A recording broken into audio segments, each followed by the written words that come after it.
Tous, aujourd'hui on se retrouve justement sur Elden Ring pour parler du potentiel dernier secret d'Elden Ring. Personnellement, j'ai l'impression qu'il y a un petit élément qui n'a pas encore été découvert. C'est quelque chose que j'attends avec impatience. Je pense que c'est une question de quand et non de si, mais il se peut qu'il reste encore quelque chose. Alors effectivement, comme dit par Miyazaki, il s'agirait d'un dernier élément. Donc je ne pense pas qu'il s'agisse d'une zone cachée ou bien d'un boss. Je pense bien qu'il s'agit d'un petit élément qui n'aurait pas été mis en corrélation avec certaines choses. Donc pourquoi j'ai atterri ici à la première pour la présentation de cette vidéo, c'est parce qu'ici effectivement on peut observer qu'il y a 6 voiles, donc qui sont bien 6 voiles distincts, qui se rassemblent autour d'un même anneau, qui sont gardés par une assassin des couteaux noirs, donc une humaine. Donc jusque là c'est cohérent vu qu'ici c'est le spawn de la chambre de la reine. Donc logiquement la humaine garderait sa reine, ce qui en soi est logique. Mais ce n'est pas tout. Si vous avez été un petit peu présent sur les réseaux ces temps-ci, vous avez pu remarquer qu'il y a une théorie qui a refait surface, qui vient de Reddit, et qui en fait euh, mettrait en lumière la théorie du voile noir. Du coup, ce voile-là, la cape dissimulatrice,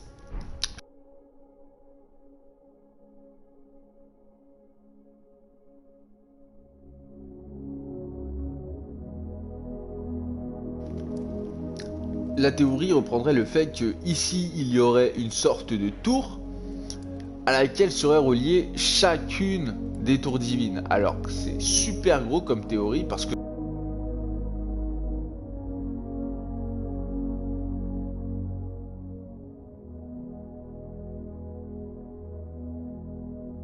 ça confirmerait plein de choses. Ça confirmerait que du coup le royaume des ombres il est bien ici. Ça confirmerait la taille de la zone du DLC, ça confirmerait l'emplacement de la zone du DLC. Voilà. Sauf que moi, aujourd'hui, j'ai trouvé la preuve que cette théorie est véridique. Et donc, on va aller tout de suite. Donc, vous choisissez n'importe quelle tour divine, n'importe laquelle. Moi, je vais prendre celle de Lurna, par exemple. On va aller à celle de Lurna. Et lorsqu'on va aller à celle de Lurna, on va rentrer dans la tour et on va se rendre compte qu'il y a un phénomène qui est uniquement présent dans les tours divines.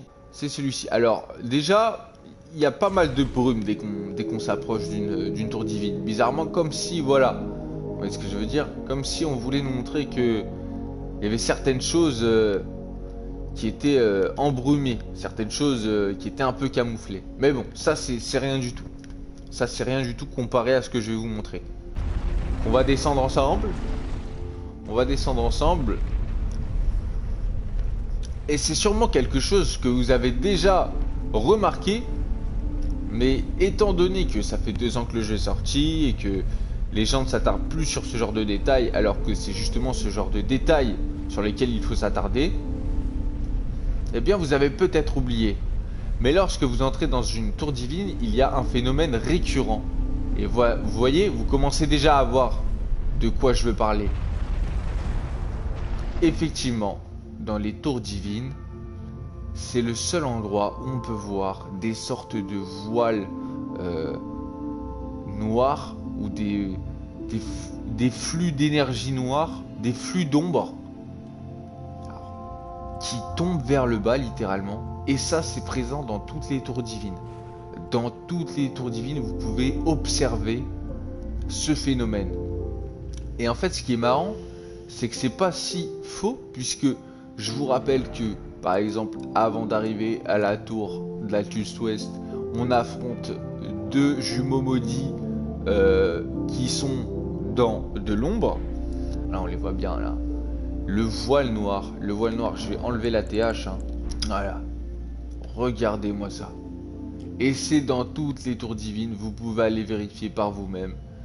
Et je pense que c'est là la preuve évidente que la théorie sur le fait que le royaume des ombres et que toute la zone du DLC va se passer ici est vraie.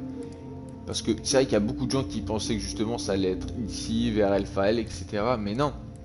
En fait, ce nuage qui est là depuis le début, il est très indicateur.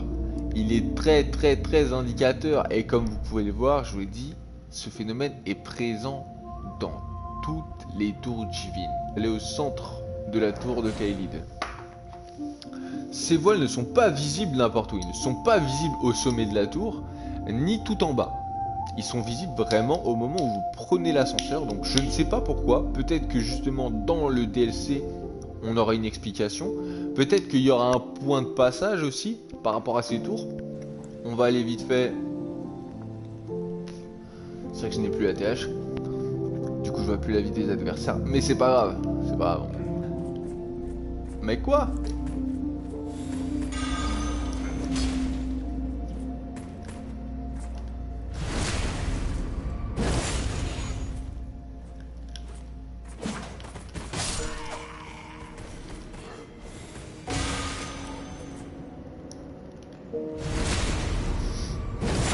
Donc, comme vous pouvez le voir, j'utilise des incantations justement qui font penser à la fumée noire, voilà, vous pouvez le voir. Et ici, comme je vous l'ai dit, on retrouve cette fumée noire, ce voile noir qui descend vers le bas. Bon, évidemment, comme je l'ai dit, si vous allez vers le bas, vous allez plus le voir. Ils sont uniquement dans une certaine distance par rapport à la hauteur. Ils sont entre le milieu et le bas. Et ils ne sont pas au sommet et ils ne sont pas tout en bas. Donc ils sont présents ici. Et dans chaque tour divine. Dans chaque tour divine. Alors moi j'avais pas relevé puisque moi je pensais que c'était lié à la flamme noire. Il s'agirait que non. En fait non. C'est les voiles. Donc sur ce, j'espère que vous avez bien aimé cette vidéo. N'hésitez pas à vous abonner puisque j'ai quand même également d'autres pistes pour ce dernier secret. Mais il semblerait quand même que ce soit ça qui matche le plus avec le terme employé par Miyazaki. Un dernier élément, The Last Element. Hormis l'aspect j'ai découvert ce petit secret, je pense néanmoins que la théorie est vraie à 100% et que nous avons aujourd'hui la preuve que cette théorie est vraie et que par conséquent, nous connaissons la taille de la nouvelle carte ainsi que son emplacement. Voilà. Donc sur ce, je vous souhaite une excellente fin de journée et un bon courage pour cette semaine. Il est lundi au moment où je poste cette vidéo. J'espère que vous partagerez cette vidéo à quelqu'un qui ne connaît pas cette théorie ou à quelqu'un qui joue à Elden Ring. Et n'hésitez pas à me rejoindre sur mon Twitch, Donjem91, où je suis encore en quête de certains secrets. J'ai encore 4 pistes. Du coup voilà. Sur ce, au revoir à tous et bonne fin de soirée.